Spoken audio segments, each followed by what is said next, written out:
Is it a bad look for Meghan to still refer to herself as a royal? No, it's not. There you are. Wake me up when you're done. Thank you. Woof. That man loves me so much. Look what we built.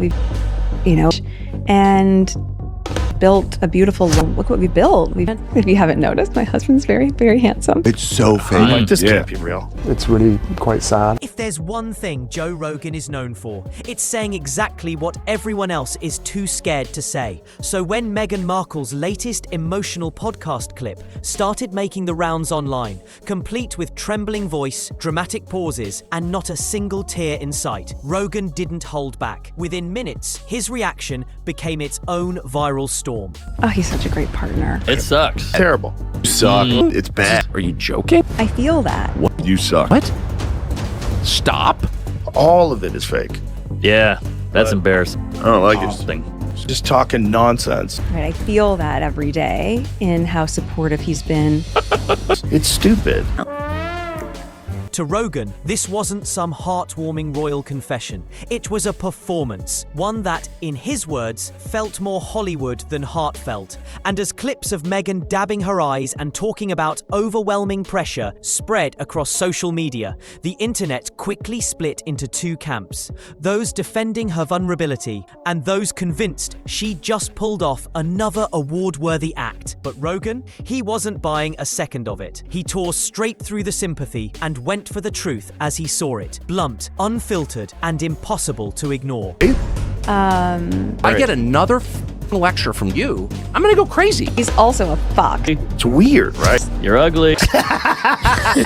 Because, as he put it, if you're going to cry for the camera, you better make sure there's at least one tear to prove it. But what exactly set Rogan off this time? It all started with that viral podcast moment and a close-up that changed everything. It all started when Meghan Markle sat down for what was supposed to be an intimate, emotional podcast conversation. A heart-to-heart about motherhood, struggle, and strength. Cameras rolled, soft lighting set the mood, and Meghan leaned in with that carefully polished sincerity she's become known for. Her voice trembled ever so slightly. Her hand went to her chest, and she began to talk about the incredible weight she's been carrying. Then came the moment, the one that set the internet on fire. Meghan paused, dabbed her eyes with her fingers, and let out a small, shaky laugh, as if she was fighting back tears. The host nodded along, clearly moved, but the viewers, they saw something completely different. Because when the clip hit social media, people started slowing it down, zooming in, and replaying it frame by frame. And what they found sparked an avalanche of reactions. She's crying. We zoomed in just to see. There isn't a tear in sight. I invite the viewers to take a close-up look at this.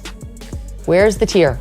There were no tears, not one. The close-ups told a different story. The expressions were dramatic, sure, but nothing about it looked real. And within hours, hashtags like fake tears and acting Duchess started trending. Even fans who once defended her began to admit something felt off. Then the internet did what it does best. It dug up receipts. An old clip resurfaced, one Meghan probably wishes had stayed buried. In it, she laughs and proudly tells a talk show host that she can cry on command. She even demonstrates it, saying, 3 seconds, left eye, go. Now make yourself cry.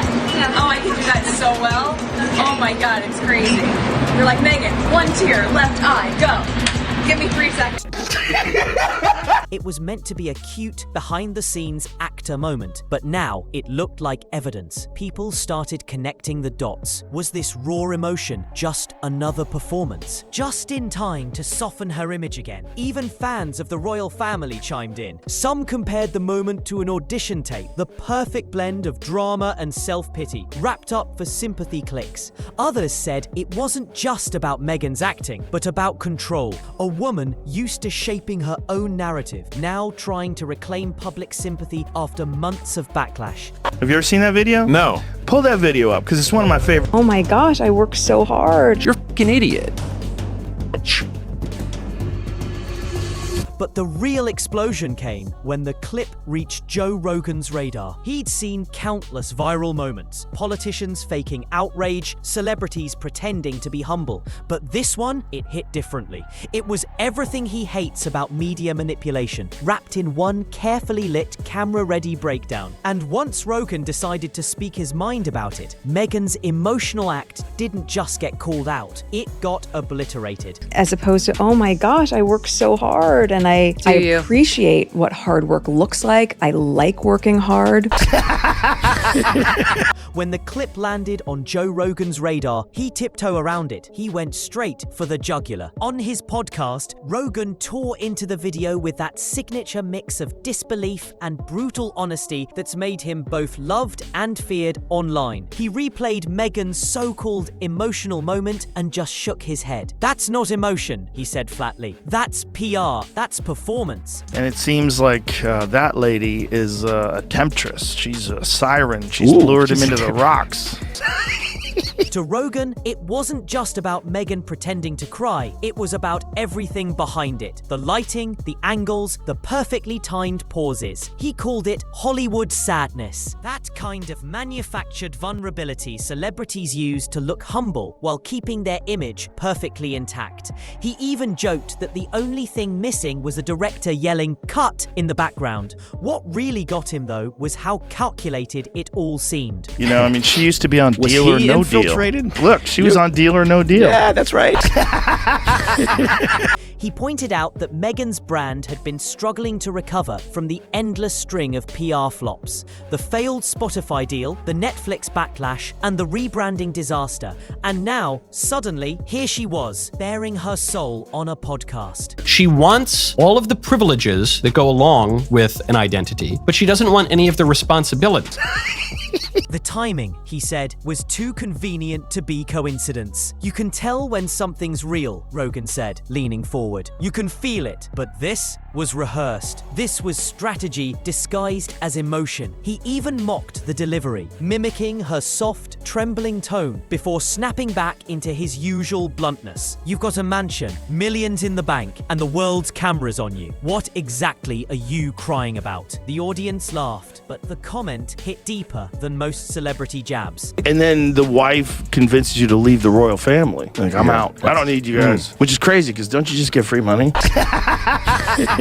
Rogan wasn't just mocking Meghan. He was exposing a pattern, one where every vulnerable moment felt conveniently timed around bad press or a new business move. To him, it was all part of a game. He wrapped up the segment by saying what millions online were already thinking. If you're gonna cry for the camera, make sure it's real, because the internet will always zoom in. But Rogan's takedown didn't stop there. His rant sparked a chain reaction, and soon experts and fans alike were piling on with their own receipts. Once Rogan's clip went viral, it was like a match had been dropped on a pile of dry kindling. Everyone suddenly had something to say about Meghan's performance, and for once, Rogan wasn't standing alone. Within hours, the internet turned into a round table of experts, critics, and body language analysts, all dissecting every blink, every glance, every carefully timed breath from Meghan's so-called emotional podcast. One of the most talked about breakdowns came from body language expert Scott Rouse, who analyzed the entire clip frame by frame. According to him, Meghan's gestures and facial expressions didn't line up with genuine sadness. "That smile's over the top," he said. "That single shoulder shrug, that's not confidence, that's uncertainty. And the lack of muscle tension around the eyes, that's not real emotion."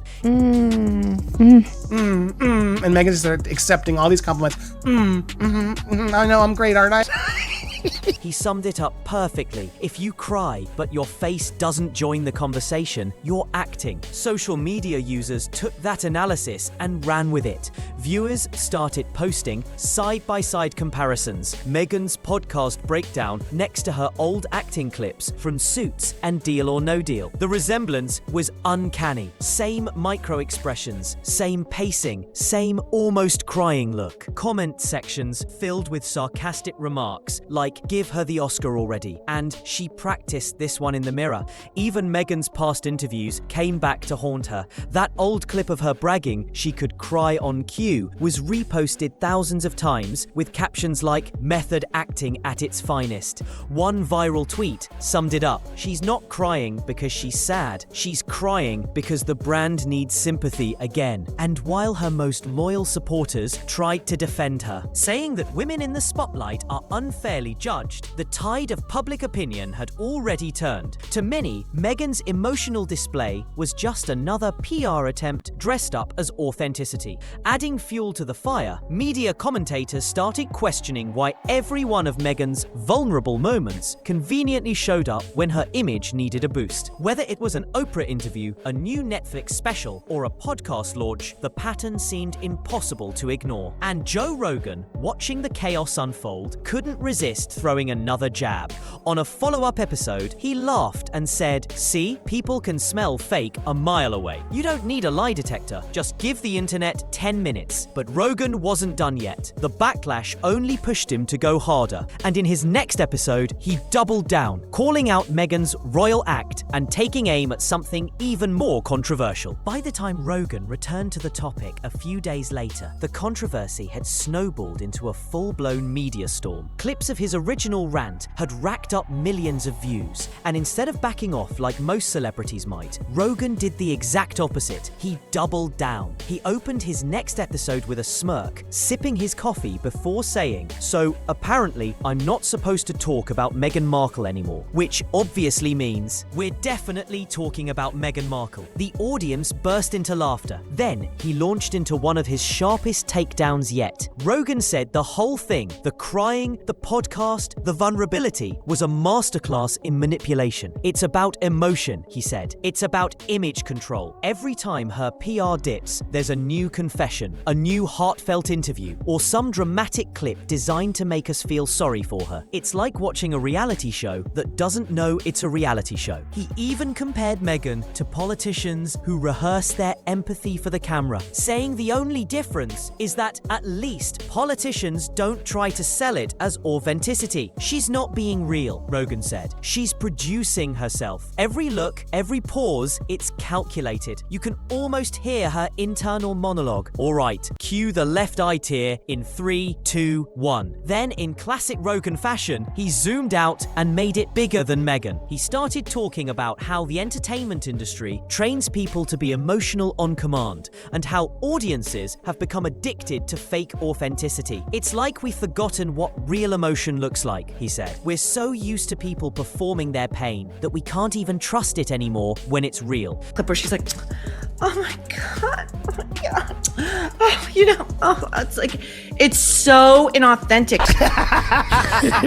But the real knockout punch came when he addressed the royal angle. She married into one of the most privileged families on the planet, Rogan said. She's living in a mansion, flying private, giving lectures about struggle, and we're supposed to feel bad for her because people on Twitter are mean? Come on. The studio audience roared. Clips of that quote exploded across social media, spawning memes and edits that spread faster than the original podcast. Even news outlets picked it up, with headlines like, "Joe Rogan calls out Meghan Markle's privileged performance," and "Rogan says Meghan's tears are just." After Rogan's brutal takedown went viral, Meghan's team knew they couldn't stay silent. Within days, reports surfaced that her PR advisors were in full crisis mode, trying to figure out how to spin the backlash before it spiraled completely out of control. First came the classic move: silence. No comments, no statements, just quiet damage control behind the scenes. But when Rogan's clips started trending across TikTok, Twitter, and YouTube simultaneously, that strategy crumbled fast. The narrative was slipping away, and Meghan's vulnerable image was now the punchline of a global joke. Reopen British markets for American companies. All that Britain demands in return is that we keep these two. No! I refuse! I'm sick of it! Soon, anonymous sources close to Meghan began appearing in entertainment outlets, claiming that Rogan's comments were sexist, unfair, and part of a pattern of media bullying. It was a familiar tactic, shift the focus from the criticism itself to the idea that she was once again being targeted. But this time, it didn't land. Instead of sympathy, the public saw it as more deflection, more victimhood on repeat. Even some mainstream outlets hinted that her PR machine was starting to lose its touch. One headline put it bluntly: the more she tries to control the story, the worse it gets. And as for Rogan, he didn't even flinch. When asked about the backlash, he just laughed and said, if you don't want people calling it fake, don't make it look fake. But just when it seemed the storm might die down, another unexpected twist reignited everything. And this time, it came from inside the royal circle itself. Just when everyone thought the controversy had peaked, a quiet but powerful response came from across the pond, and it changed everything. According to insiders at Buckingham Palace, several senior royal aides were well aware of the viral fake tears moment. And let's just say, they weren't exactly shocked. While no official statement was made, subtle reactions started slipping through royal circles. One palace source reportedly told a British tabloid, "This is what happens when someone trades authenticity for attention." It was a calm, cutting remark, but to anyone following the drama, the message was crystal clear. Even royal watchers noticed something interesting. During a recent appearance, Princess Kate made a small but telling comment about being genuine in the public eye and letting actions speak louder than words. The internet immediately connected the dots, interpreting it as a thinly veiled jab at Meghan's meltdown moment. Meanwhile, British commentators were having a field day. Talk show hosts mocked the situation with dry humor, saying things like, "At least in the royal family, when we cry, we use real tears, not camera-ready ones." Memes flooded social media, featuring side-by-side images of Meghan's crying next to British comedy characters pretending to sob. And you see, this is what happens when you bring the first black woman into the royal family. It became clear that while Meghan's emotional performance might have aimed to win hearts, it only deepened the divide between her and the royals. The family's quiet restraint contrasted sharply with her dramatic display, and in the eyes of the public, that silence spoke volumes. But even as the royals stayed composed, Rogan wasn't finished. He had one last message for Meghan, a piece of advice that was equal parts savage and honest. By the time the dust settled, Rogan had said what millions were already thinking, but his final words on the whole Meghan saga hit harder than any punchline. On his next episode, he wrapped it up with a mix of frustration and brutal honesty that summed up the entire situation perfectly. He said, "Look, I don't hate Meghan Markle. I just hate fake. The world's already drowning in fake news, fake outrage, fake people pretending to care. We don't need more Hollywood tears to top it off." Then he paused, leaned back, and added, "If you're gonna open up, do it for real. People respect honesty, not rehearsed pain. It wasn't loud, it wasn't cruel, it was real. And that's what made it sting." Rogan's message went beyond Meghan. It was a reminder about authenticity in an age where image is everything. His fans praised him for saying what others wouldn't, calling it one of his most truthful moments in months. Meanwhile, Meghan's team stayed silent. No more statements, no more spin. The internet had already made up its mind. The podcast that was meant to rebuild her image ended up becoming another viral example of how quickly manufactured emotion can backfire in the age of receipts and replays. In the end, Rogan didn't just roast Meghan, he exposed the wider problem, a culture where vulnerability has become a performance, and every tear needs perfect lighting. His closing words said it best: "If it's real, people feel it, but if it's fake, they'll burn it down, and they won't stop replaying it until the mask slips." If you enjoyed this breakdown, don't forget to hit subscribe and turn on notifications, because next time we're diving into another celebrity moment that didn't just go wrong, it went viral for all the